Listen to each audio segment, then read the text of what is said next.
Welcome back to my series classes. स्वागत है आपका अपने चैनल माई सीरीज क्लासेस पे। टुडेज 21 तक के जितने भी इंपॉर्टेंट करंट अफेयर्स बनते हैं हम डिस्कस करेंगे इस वीडियो में। स्टार्ट करते हैं। फर्स्ट क्वेश्चन है, इंटरनेट गुणवत्ता के मामले में 79वें स्थान पर कौन सा देश रहा।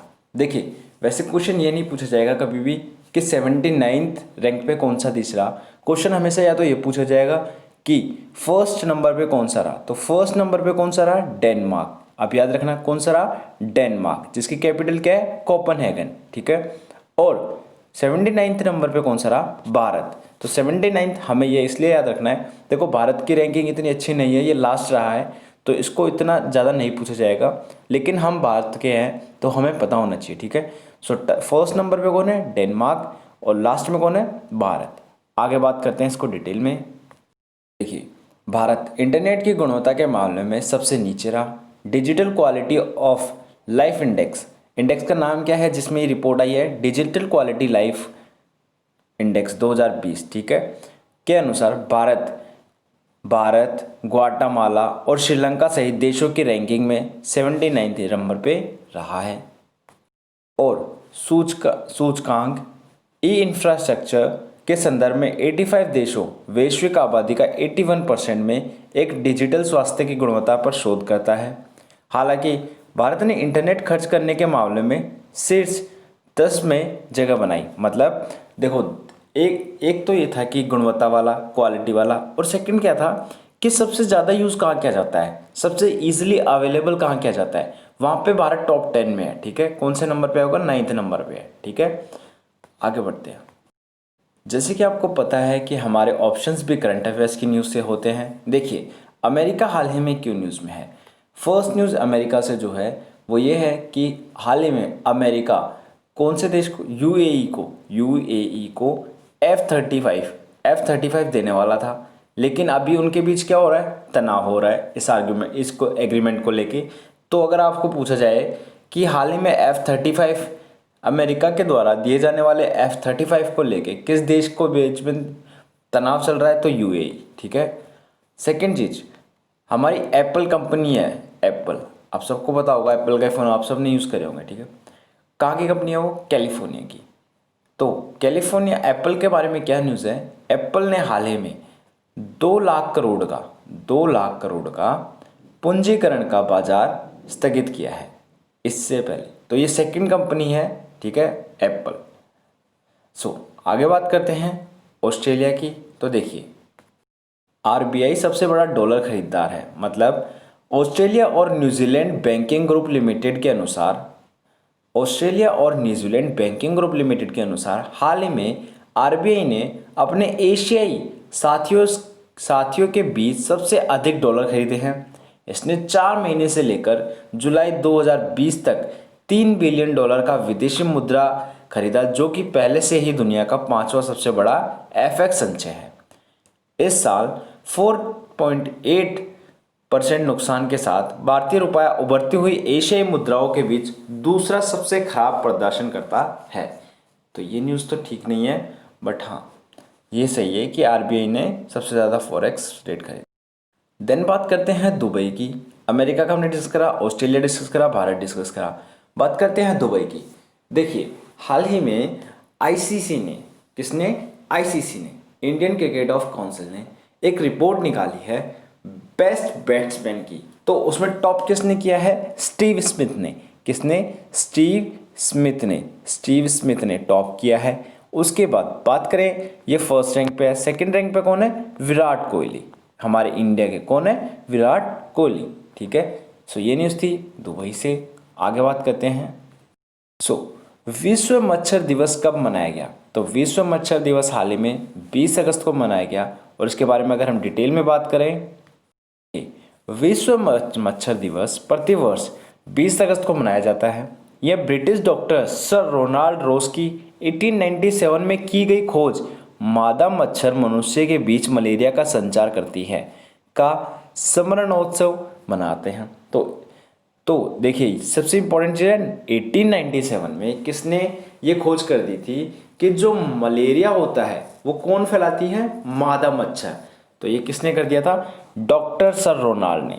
ठीक है, कई अलग अलग मच्छरों से कई अलग अलग बीमारियां होती हैं, जैसे एडीज मच्छर से डेंगू होता है, एनोफेलीज क्यूलेकस मच्छर malaria, dengue, yellow fever, Zika आदि जैसी बीमारियों का जरिया बनते हैं। सो ये न्यूज़ थी विश्व मच्छर दिवस से। अगर इसी के चलते हम बात करें महत्वपूर्ण डेज की, तो देखिए 20 अगस्त को दो इम्पोर्टेंट डेज और मनाए गए हैं। कौन कौन से? तो फर्स्ट बनाया गया है सद्भावना दिवस। तो शांति और सद्भाव के लिए ये दिवस मनाया गया है। तो राजीव गांधी के मरणोपरांत के उस पर याद करने के लिए सद्भावना दिवस मनाया गया है 20 अगस्त को। और एक और इम्पॉर्टेंट डे मनाया गया है, कौन सा? भारतीय अक्षय ऊर्जा दिवस, इंडियन अक्षय ऊर्जा दिवस। सो इंडियन अक्षय ऊर्जा दिवस क्यों मनाया जाता है? देखो, वैसे हमारा जो वर्ल्ड है, हमारी जो दुनिया है, हमारा संसार है, वो सिर्फ दो ही उन पे टिका हुआ है। किस पे? रिसोर्सेज पे, रिन्यूएबल रिसोर्सेज और non renewable resources. Renewable resources कौन से होते हैं? जिनको हम दोबारा रिन्यूएबल कर सकते हैं, जैसे प्लास्टिक, जिनको हम दोबारा यूज़ कर सकते हैं। नॉन रिन्यूएबल रिसोर्सेज जिनको हम यूज़ नहीं कर सकते, जैसे हमने एक बार पेट्रोल यूज़ कर लिया तो हम पेट्रोल को दोबारा यूज़ नहीं कर सकते। ठीक है, सो इन सब के बारे में अवेयरनेस फैलाने के लिए, ठीक है, ये डे मनाया जाता है। कौन सा? भारतीय अक्षय ऊर्जा दिवस। आगे बढ़ते हैं। नेक्स्ट क्वेश्चन है, बोना ग्रह सेरेस, एक ग्रह है बोना ग्रह सेरेस, हाल ही में करंट अफेयर्स में था, निम्नलिखित में से किसके मध्य स्थित है? तो देखिए, मंगल और बृहस्पति के मध्य स्थित है सेरेस ग्रह। बात करते हैं डिटेल में। देखिए, सेरेस को एशियन वर्ल्ड का नया दर्जा प्राप्त हुआ है। शोधकर्ताओं ने बोना ग्रह सेरेस पर नई रोशनी डाली है, जो मंगल और बृहस्पति के बीच, हमारा क्वेश्चन क्या था, किसके मध्य स्थित है? तो देखिए, मंगल और बृहस्पति के बीच क्षुद्र ग्रह बेल्ट में स्थित है और उस बेल्ट में सबसे बड़ी वस्तु भी है। वैज्ञानिकों द्वारा नासा के डॉन अंतरिक्ष यान द्वारा एकत्र किए गए डेटा का विश्लेषण करने के बाद अब सेरेस को एशियन वर्ल्ड का दर्जा प्राप्त हुआ है। उनके निष्कर्ष नेचर एस्ट्रोनॉमी, नेचर कम्युनिकेशन और नेचर जियोसाइंस नामक पत्रिकाओं में प्रकाशित हुए हैं। ठीक है, आगे बढ़ते हैं। नेक्स्ट क्वेश्चन, सरकार ने किस वर्ष तक पेट्रोल में 10% बायो एथेनॉल का मिश्रण का लक्ष्य रखा है? तो पेट्रोल में बायो एथेनॉल मिलाया जाएगा और किस वर्ष तक ये लक्ष्य रखा गया है? 2022 तक। आइए डिटेल में बात करते हैं। देखिए, पेट्रोल में 10% बायो एथेनॉल का मिश्रण सरकार ने एथेनॉल सम्मिश्रण कार्यक्रम के तहत 2022 तक पेट्रोल के 10% बायो एथेनॉल सम्मिश्रण को 2030 तक बढ़ाकर 20% करने का लक्ष्य किया रखा है। यह कार्बन, देखो 10% का तो टारगेट है 2022 तक और 20% का है 2030 तक। यह कार्बन उत्सर्जन पर अंकुश लगाएगा और आयातित कच्चे तेल पर भारत की निर्भरता को कम करेगा।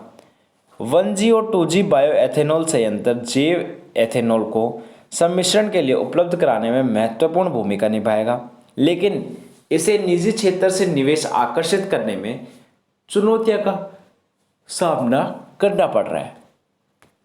नेक्स्ट क्वेश्चन है, एशियाई बैंक ने आधुनिक उच्च गति वाले दिल्ली मेरठ क्षेत्रीय रैपिड पारगमन प्रणाली में सहयोग के लिए कितने अमेरिकी डॉलर को ऋण की मंजूरी दी है?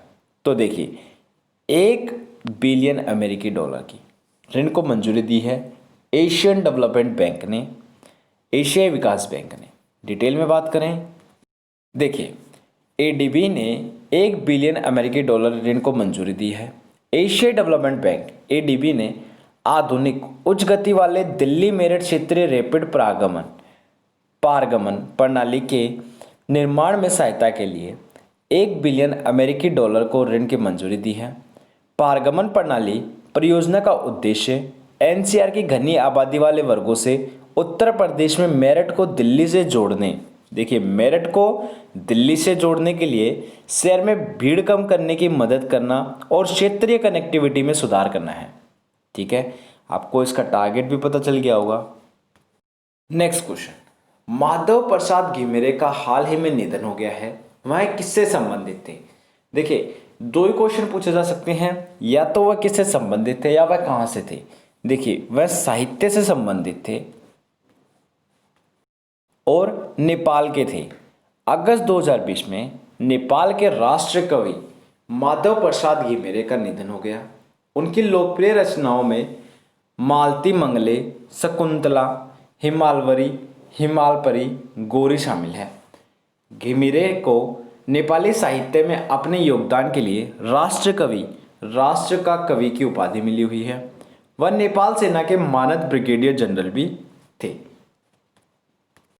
ये थे माधव प्रसाद घिमिरे जी, ठीक है, नेपाल के। नेक्स्ट, कृषि मंत्रालय के अनुसार जैविक किसानों की संख्या में भारत का रैंक क्या रहा है? तो देखिए, कृषि मंत्रालय के अनुसार फर्स्ट रैंक रहा है इंडिया का। डिटेल में बात करते हैं। देखिए, भारत जैविक किसानों की संख्या में प्रथम। कृषि मंत्रालय के अनुसार जैविक खेती के तहत भारत जैविक क्षेत्र की संख्या में 9वें स्थान पर है और जैविक किसानों की संख्या में पहले स्थान पर है। सिक्किम पूरी तरह से जैविक बनने वाला पहला राज्य है और त्रिपुरा में और उत्तराखंड सहित अन्य राज्यों ने भी ऐसे ही लक्ष्य तय किए हैं। भारत के प्रमुख जैविक निर्यात अलसी के बीज, तिल, सोयाबीन, चाय, औषधीय पौधे, चावल और दालों का होता है। समझ गए? तो आगे बढ़ते हैं। नेक्स्ट क्वेश्चन है, किस शहर में स्वच्छता सर्वेक्षण 2020 के वार्षिक सर्वेक्षण में शीर्ष स्थान प्राप्त किया है? तो देखिए, पहले भी इंदौर था और अभी भी इंदौर है। बात करते हैं डिटेल में इंदौर को लेकर और फिर हम इस क्वेश्चन के ऑप्शंस को भी डिस्कस करेंगे, बेंगलोर, जम्मू कश्मीर, तमिलनाडु को भी। देखिए, सरकार ने 20 अगस्त 2020 को स्वच्छ सर्वेक्षण 2020 के वार्षिक सर्वेक्षण के परिणामों की घोषणा की। इंदौर ने लगातार चौथी बार भारत के सबसे स्वच्छ शहर के रूप में शीर्ष स्थान हासिल किया। श्रेणी में दूसरे और तीसरे स्थान पर क्रमशः सूरत और नवी मुंबई थे। यह देश के वार्षिक स्वच्छता सर्वेक्षण का 5वां संस्करण है। नेक्स्ट, जैसे कि मैंने बात करी थी, ऑप्शंस को भी डिस्कस करेंगे। तो देखिए, उड़ीसा सरकार ने एक तकनीकी समिति बनाई है। तो उड़ीसा सरकार ने 24 घंटे कोविड स्वास्थ्य सुविधाओं के लिए तकनीक सहायता प्रदान करने के लिए एक बहु अनुशासनात्मक तकनीकी समिति का गठन किया है। राज्य के 7 मेडिकल कॉलेजों में से प्रत्येक के वरिष्ठ प्रोफेसरों और डॉक्टरों को जिलों के डॉक्टरों का मार्गदर्शन करने के लिए तकनीकी समूह के रूप में बनाया गया है। राज्य में 2579 नए कोविड मामले आए हैं। और इसी के साथ बात करें तमिलनाडु की, तो देखिए, तमिलनाडु स्वास्थ्य विभाग ने चेन्नई में पोस्ट कोविड-19 फॉलो अप क्लिनिक शुरू किए हैं। पोस्ट कोविड-19 का क्या मतलब है? जिनको कोरोना वायरस हो चुका है, वो ठीक हो चुके हैं और फिर से उनको कोई बीमारी हो गई है, उनको बोलते हैं पोस्ट कोविड-19 फॉलो अप क्लिनिक शुरू किए हैं उनके लिए। तो यह विशेष रूप से उन लोगों के लिए है जो वायरल संक्रमण से उभरते हैं और बाद में अन्य बीमारियों से पीड़ित होते हैं। ये देश में अपनी तरह का पहला कार्यक्रम है। जिन्हें आईसीयू में भर्ती कराया गया था, जिन्हें कोविड उपचार के दौरान सांस लेने में कठिनाई का सामना करना पड़ा था, वे इसकी सेवाओं का लाभ उठाने के लिए खुद को पंजीकृत कर सकते हैं। सो ये न्यूज़ थी तमिलनाडु से। तमिलनाडु से कुछ इंपॉर्टेंट न्यूज़ और है। देखिए, क्या क्या न्यूज़ है। देखिए, हल्दी अनुसंधान संस्था की स्थापना की जाएगी तमिलनाडु में। आरबीआई की रिपोर्ट के अनुसार बाजार कर्ज के मामले में शीर्ष स्थान पर है तमिलनाडु। जूनियर वकीलों को 3000 रुपये का मासिक वजीफा देने की घोषणा की है तमिलनाडु ने। मछली उत्पादन में शीर्ष राज्य गुजरात को पीछे छोड़ दिया है तमिलनाडु ने। बात करें जम्मू कश्मीर की, तो देखिए, जम्मू कश्मीर ने B2B के तहत किए गए अपने काम को प्रकाशित किया। अपनी तरह की पहले में जम्मू कश्मीर सरकार ने बैंक टू विलेज कार्यक्रम के तहत किए गए अपने काम को प्रकाशित किया। वित्त वर्ष 2019 से 20 के दौरान समाप्त हुई सभी 1930 परियोजनाओं को वित्त विभाग द्वारा हाल ही में जारी एक ई बुक में प्रदर्शित किया गया। इस पुस्तक से यह पता चलता है कि कार्यक्रम के तहत 5,517 गांवों वाली 4,621 पंचायतों को कवर किया गया था। और हमारा लास्ट ऑप्शन था आईआईएम बेंगलोर के साथ मारुति सुजुकी की भागीदारी हुई है। मारुति सुजुकी इंडिया ने आईआईएम बेंगलोर के साथ अपनी साझेदारी की घोषणा की है। ऑटोमोबाइल मैन्युफैक्चरिंग कंपनी द्वारा अपनी तरह की पहली पहल से शुरुआती स्तर के स्टार्टअप को बड़े पैमाने पर कारोबार करने में मदद मिलेगी। यह साझेदारी प्रौद्योगिकी आधारित नवाचारों में काम करने वाले स्टार्टअप्स की मोबिलिटी क्षेत्र में लागू होने में मदद करेगी। नेक्स्ट क्वेश्चन है, ऑल इंडिया फुटबॉल फेडरेशन ने हाल ही में किसके साथ समझौता किया है? तो ये किया है इप्सो के साथ। इप्सो क्या है डिटेल में बात करेंगे। और हमारे AIIA मतलब airport authority of India, UST, Reliance limited, JSI, ये सब क्या है? ये सारे करंट अफेयर्स की न्यूज़ से हैं। तो देखिए इनको डिटेल में बात करते हैं एक एक करके। देखिए सबसे पहली news, all India football federation ने इंटरनेशनल प्रोफेशनल स्काउटिंग ऑर्गेनाइजेशन के साथ 2 साल के लिए MOU पर हस्ताक्षर किए हैं। MOU क्या होते हैं? Memorandum of understanding. ये भारत में स्काउटिंग से संबंधित पाठ्यक्रम और वेबिनार वितरित है। स्काउटिंग आप सबको पता होगा, ठीक है। इनमें से पहली ऑनलाइन कार्यशाला 7 से 11 सितंबर 2020 तक होने वाली है। उपस्थित लोगों को स्काउटिंग और विश्लेषण के लिए आवश्यक जानकारी प्रदान की जाएगी। ये फर्स्ट न्यूज़ थी। बात करते हैं दूसरे ऑप्शन की। AIIA और दिल्ली पुलिस के बीच समझौता ज्ञापन पर हस्ताक्षर। 18 अगस्त 2020 को अखिल भारतीय आयुर्वेद संस्था और दिल्ली पुलिस के बीच समझौता ज्ञापन पर हस्ताक्षर किए गए हैं। यह दिल्ली पुलिस की आवासीय कॉलोनियों में आयुर्वेद निवारक और समर्थक स्वास्थ्य सेवाओं का विस्तार करेगा। ये सेवाएं धन्वंतरी रथ और पुलिस वेलनेस सेंटर नाम की एक मोबाइल इकाई के माध्यम से प्रदान की जाएगी और आयुष मंत्रालय द्वारा समर्थित AIIA द्वारा इन्हें चलाया जाएगा। बात करें रिलायंस लिमिटेड की, वो ऑप्शन में क्यों थी? तो देखिए रिलायंस रिटेल ने नेटमेट्स ने हिस्सेदारी हासिल की है। रिलायंस इंडस्ट्रीज ने online pharmacy delivery startup Netmeds में बहुमत इक्विटी हिस्सेदारी के अधिग्रहण की घोषणा की है। तो सिर्फ इतना याद रखना किसके साथ की है, ठीक है। यह लगभग 620 करोड़ रुपए में नकद किया गया है।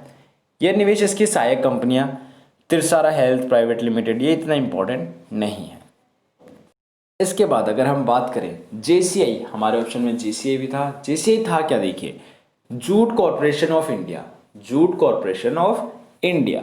अब आपको जूट तो बताने की जरूरत है नहीं, आई होप सो आपको पता होगा जूट क्या होता है।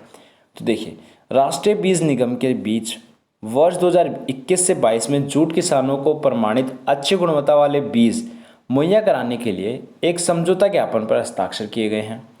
समझौते के परिणाम स्वरूप JSI 2021 से 22 फसल वर्ष में JRO 2004 किस्म के प्रमाणित जूट के 10,000 क्विंटल बीज वितरित करेगा। 5 से 6 लाख फॉर्म परिवारों को फायदा होना होगा और नकली बीज बाजार में भारी कमी आएगी, ठीक है। नेक्स्ट क्वेश्चन है, हाल ही में किसने थैलेसीमिया जांच परामर्श केंद्र का उद्घाटन किया है? तो देखिए डॉक्टर हर्षवर्धन ने थैलेसीमिया जांच परामर्श केंद्र का उद्घाटन किया है। केंद्रीय स्वास्थ्य और परिवार कल्याण मंत्री डॉक्टर हर्षवर्धन ने इंडियन रेड क्रॉस सोसाइटी के राष्ट्रीय मुख्यालय IRCS NHQ ब्लड बैंक में थैलेसीमिया स्क्रीनिंग और परामर्श केंद्र का उद्घाटन किया। दुनिया में लगभग 270 मिलियन थैलेसीमिया के मरीज हैं। भारत में दुनिया में थैलेसीमिया से पीड़ित बच्चों की सबसे बड़ी संख्या लगभग 1 से 1.5 लाख है।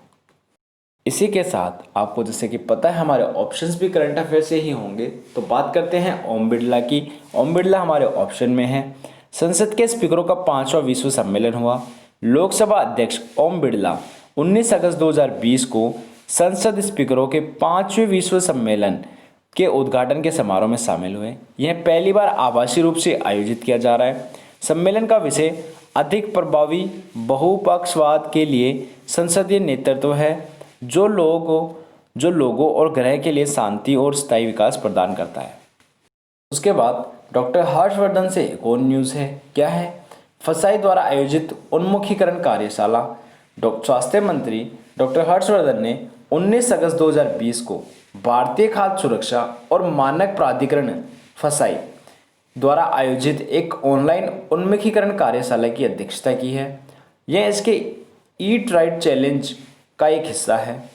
उन्होंने फसाई को ईट राइट इंडिया हैंडबुक और देश भर में विभिन्न हितधारकों को ईट राइट इंडिया की पहल में मदद करने के लिए वेबसाइट भी लॉन्च की। हमारे ऑप्शन में है शिवराज सिंह चौहान, जो कि कौन है? मध्य प्रदेश के सीएम हैं। आइए बात करते हैं इनके बारे में। तो देखिए, जस्ट अ मिनट, मैं कंफ्यूज हो गया अभी थोड़ा सा। शिवराज सिंह चौहान महाराष्ट्र के सीएम हैं या फिर मध्य प्रदेश के? मुझे कमेंट बॉक्स में कमेंट करके बताना, ठीक है। मध्य प्रदेश ने एक योजना का कार्यान्वयन किया है। मध्य प्रदेश के प्रधानमंत्री स्ट्रीट वेंडर्स आत्मनिर्भर योजना पीएम स्वनिधि के कार्यान्वयन में अग्रणी राज्य के रूप में उभरा है।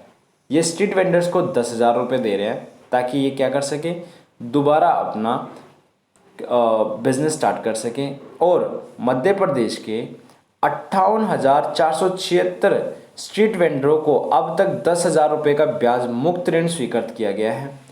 पीएम स्वनिधि सड़क विक्रेताओं को अपनी आजीविका गतिविधियों को फिर से शुरू करने के लिए सस्ती कार्यशील पूंजी ऋण तक पहुंचाने की सुविधा के लिए एक केंद्रीय क्षेत्र की योजना है, जिसमें 10,000 रुपये प्रति व्यक्ति को दिए जा रहे हैं। नेक्स्ट क्वेश्चन है, कोरोमा ऐप किसके द्वारा लॉन्च की गई? तो कोरोमा ऐप गूगल के द्वारा लॉन्च की गई। गूगल ने ये कोरोमा ऐप लॉन्च की है। क्या है ये ऐप? देखिए, गूगल ने भारत में कोरोमा ऐप लॉन्च की है। गूगल ने भारत में अपने रोजगार एप्लीकेशन कोरोमा जॉब्स का विस्तार किया, क्योंकि लाखों भारतीयों को प्रवेश स्तर की नौकरियों में उतरने में मदद कर रहा है। कंपनी में 2018 में बांग्लादेश में रोजगार एप्लीकेशन लॉन्च किया था। बाद में इसे इंडोनेशिया में विस्तारित किया गया। एप्लीकेशन उपयोगकर्ताओं को प्रवेश स्तर की नौकरी के अवसरों की पहचान करने और नए कौशल सीखने और सीवी बनाने में मदद करेगी। इसी के साथ बात करें हमारे ऑप्शंस की, तो फर्स्ट हमारा ऑप्शन है ट्विटर। तो देखिए, ट्विटर से क्या न्यूज़ है? सामग्री हटाने का 5वां सबसे बड़ा अनुरोध करता, मतलब भारतीय स्थान कानूनों के आधार पर ट्विटर और पेरिस्कोप पर सामग्री को हटाने वाला सभी देशों के बीच 5वां सबसे बड़ा अनुरोध करता था। माइक्रो ब्लॉगिंग प्लेटफॉर्म ट्विटर की नवीनतम पारदर्शिता रिपोर्ट में हम ये बात सामने आई है। पिछली समीक्षाधीन अवधि जनवरी से जून 2019 की तुलना में समीक्षाधीन अवधि में सामग्री हटाने की वैश्विक कानूनी मांगों में ट्विटर ने 47% छलांग लगाई। डिवीजिंग महोत्सव ने 5 पुरस्कार जीते हैं। 12 दिवसीय कार्यक्रम में भाग लेने वाले 15 लाख से अधिक पर्यटकों के साथ डिवीजिंग फेस्टिवल का चौथा संस्करण प्रतिष्ठित वाव अवार्ड्स एशिया 2020 में 5 श्रेणियों में विजेता के रूप में उभरा है। यह असम में मनाया जाने वाला एक वार्षिक नदी महोत्सव है, जिसमें विभिन्न रंगारंग कार्यक्रम होते हैं। यह पर्यटन को प्रोत्साहित करने, होनहार देशी प्रतिभा की इच्छा को बढ़ावा देने और स्थानीय उत्पादों को बढ़ावा देने के लिए आयोजित किया जाता है।